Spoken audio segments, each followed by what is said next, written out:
사업시행 변경 인가를 갖다가 신청을 했는데 반려됐다고 좀 듣고 있습니다.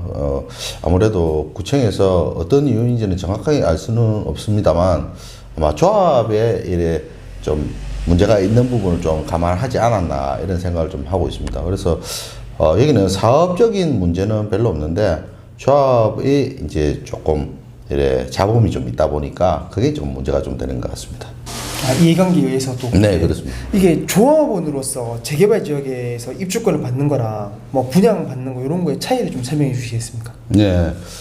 보통 지금 일반인들이 아파트를 청약 부금이라든지 이런 것들을 넣어서 청약을 받을 수 있는 자격을 득하면 사실 일반 분양을 해서 아파트에 나중에 분양을 받을 수가 있는데 네. 지금 도심 안에는 서울도 마찬가지고 지금 강력권의 어떤 도시 안에는 아파트를 신규로 공급할 수 있는 택지가 전혀 없습니다. 예. 그렇게 하다 보니 이제 지금은 재개발이나 또는 재건축 지역에서 정비 기반 시설을 갖다 확대하고 이제 노후 불량한 건축물을 정비를 해서 이제 아파트를 새로 짓고 난 뒤에 조합원들한테 일정 부분을 분양을 하고 나머지 부분에 대해서 이제 일반 분양을 하게 돼 있거든요. 예. 그러다 보니까 사실 어떤 청약 통장의 어떤 자격을 갖춰서 일반 분양을 받아도 우리가 로또라고 말할 정도로 상당히 좋은 어떤 투자 수단인데 지금은 청약 통장의 어떤 자격이 사실은 좀 제한적이고 좀 어렵고 그렇게 또 분양을 당첨되기가 사실 어렵기 때문에 조금 더 신경 써서 이제 조합원의 자격을 득하는 것을 갖다가 이제 공부를 많이 해서 이제 투자를 많이 하는데 사실 이제 조합원의 자격을 득하는 것은 일반 분양을 받는 것과 좀 다르게 먼저 주택을 갖다가 기존 주택을 갖다가 매입을 해야 된다는 어떤 그런 내용 때문에 자금이 먼저 좀 많은 자금이 선투입된다는 어떤 그런 단점들이 있습니다. 근데 그런 단점에도 불구하고 실제로 사업의 진행 절차별로 어떤 전략적인 걸 잘 짜서 만약에 투자를 한다 그러면 나중에 프리미엄이 대폭 확대가 되기 때문에 충분한 이익을 갖다가 갖출 수 있기 때문에 많은 투자자분들이 지금 조합원 자격이 되려고 그렇게 재개발 지역에서 이렇게 임장 활동도 아주 확대하고 있는 그런 게 지금 사실 현상입니다. 그럼 사실 구독자분들이 제일 궁금해하실 것 같은데 망미 이 구역이 굉장히 보시다시피 입지가 좋거든요. 네. 이만한 데가 없는데 학교, 초중고를 다 끼고 있고 초역세권이고 대단지고 브랜드 아파트고 부산에 뭐 이만하면 최고의 위치 중에 한 군데라 저는 생각을 하는데 지금 빌라 주택마다 다르겠지만 가격은 어느 정도 하는가요?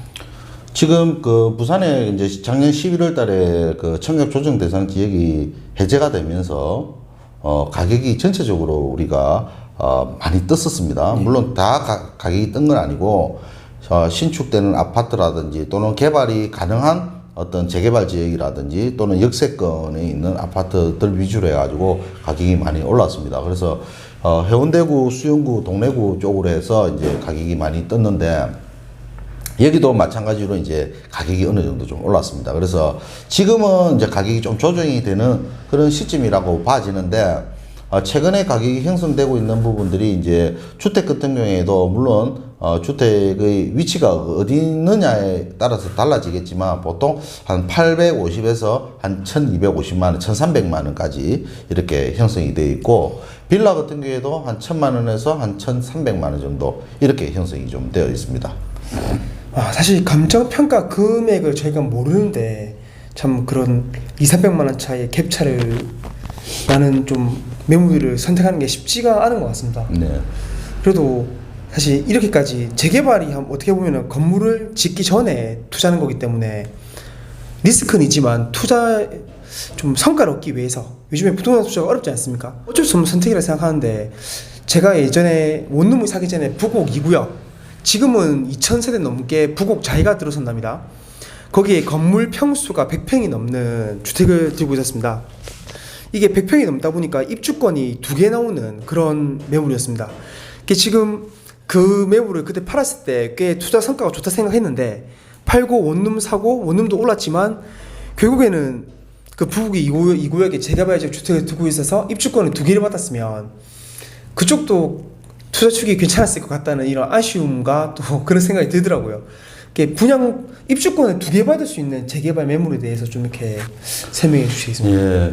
입주권을 2개를 받을 수 있는 그 기준이 그 도시및 주거환경정비법이라는 데 명시가 되어 있는데 재개발 지역은 감정평가라는 걸 합니다. 감정평가를 해서 이제 종전에 자기가 조합원들이 가지고 있는 주택이라든지 빌라라든지 도로라든지 무허가 건축물이라든지 이런 것들을 감정평가를 해서 그 감정평가액을 기초로서 사업을 진행을 하게 돼 있는데 그 감정평가액의 범위 내에서 1+1을 기준을 잡을 수도 있고요.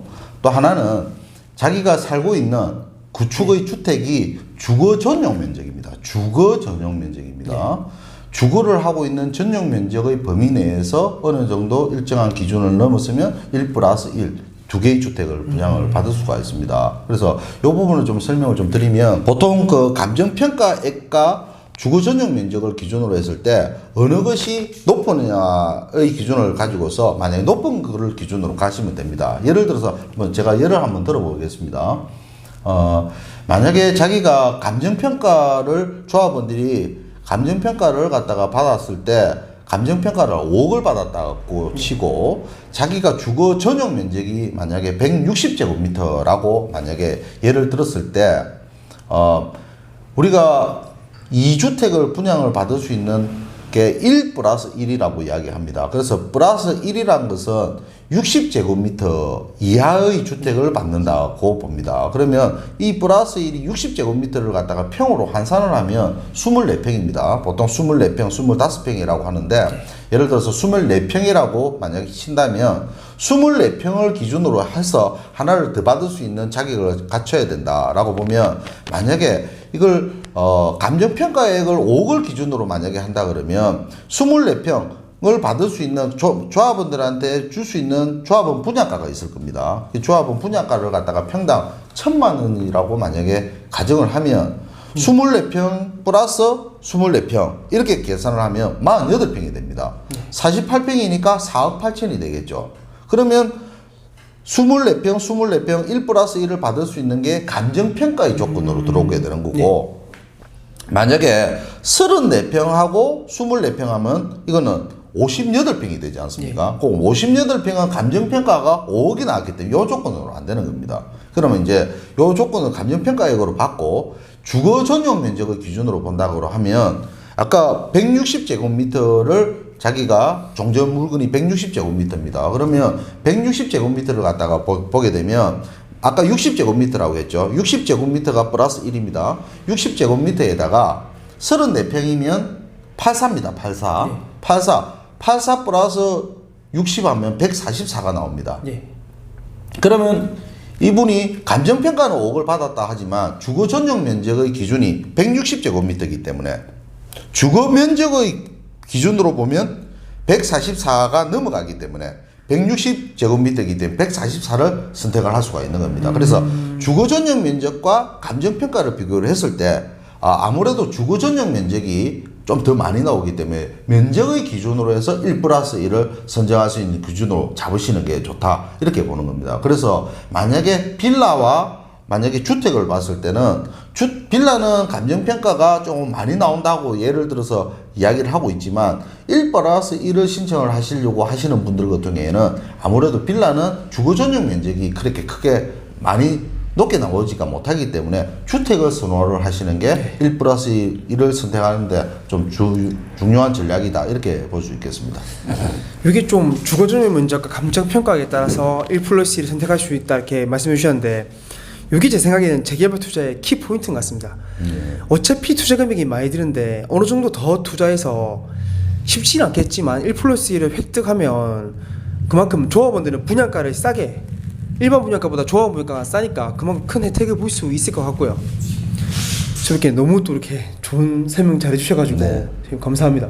네. 근데 여기서 조금 더 덧붙여야 되는 부분이 이제 세금의 문제가 좀 있을 수 있습니다. 그래서 1+1이라는 것은 2개의 주택을 갖다가 동시에 이제 하기 때문에 2개의 주택을 갖다가 이 플러스 1주택을 받을 수 있는 것은 공사 완료 고시일부터 아파트가 완공이 되는 준공일이 아니고 재개발 지역은 이제 사업의 절차에 의해서 공사 완료 고시라는 걸 합니다. 네. 공사 완료 고시일로부터 3년이 지나기 전에는 이 주택을 양도를 못 합니다. 그래서 3년간 전매 제한이 있다는 걸 갖다가 아셔야 될 겁니다. 그래서 3년이 지나고 난 뒤에 이 플러스 1에 대한 주택을 갖다가 팔아야 되는 거고, 만약에 그전에도 매매나 이런 것들은 이루어집니다. 그럴 때는 1 플러스 1은 패키지입니다.